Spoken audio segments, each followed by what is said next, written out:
Facebook অথবা ইনস্টাগ্রামে অনেকগুলি অ্যাকাউন্ট হয়ে গেছে আর সেগুলি এখন বন্ধ, সেগুলি এখন আর আপনার কাজে আসতেছে না, সেগুলি আপনি কিভাবে রিমুভ করবেন অথবা কিভাবে ডিলিট করবেন, তাহলে এই ভিডিওটি আপনার জন্য। তো সম্পূর্ণ করে ভিডিওটি দেখুন আর সম্পূর্ণ করে ভালো করে বুঝে নেবেন কিভাবে আমি কোথায় যাই আর কিভাবে কি করি।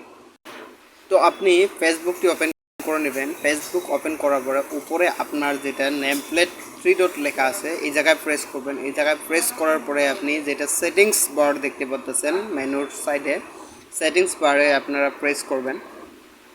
সেটিংস বারে প্রেস করার পরে কিছুটা স্ক্রল করে নিচে আসবেন, ঠিক আছে? কিছুটা স্ক্রল করে নিচে আসার পরে আপনি দেখতে পারবেন যে access your information, access your ইনফরমেশনে আপনারা প্রেস করবেন। কন্টিনিউ যাবে, কন্টিনিউ দিবেন, ঠিক আছে?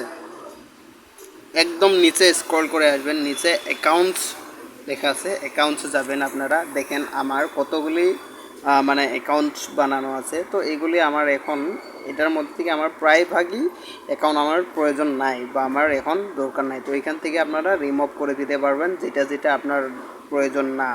সো আনওয়ান্টেড যেগুলি আপনার অ্যাকাউন্ট আছে সেইগুলি আপনি এখান থেকে মানে রিমুভ করে দিতে পারবেন। সো ভিউয়ার্স, যদি ভিডিওটি ভালো লাগে লাইক কমেন্ট শেয়ার দিবেন। যদি ফেসবুক থেকে দেখতেছেন অবশ্যই ফলো করে পাশে থাকবেন, আর ইউটিউব থেকে দেখে থাকলে অবশ্যই সাবস্ক্রাইব করে দেবেন।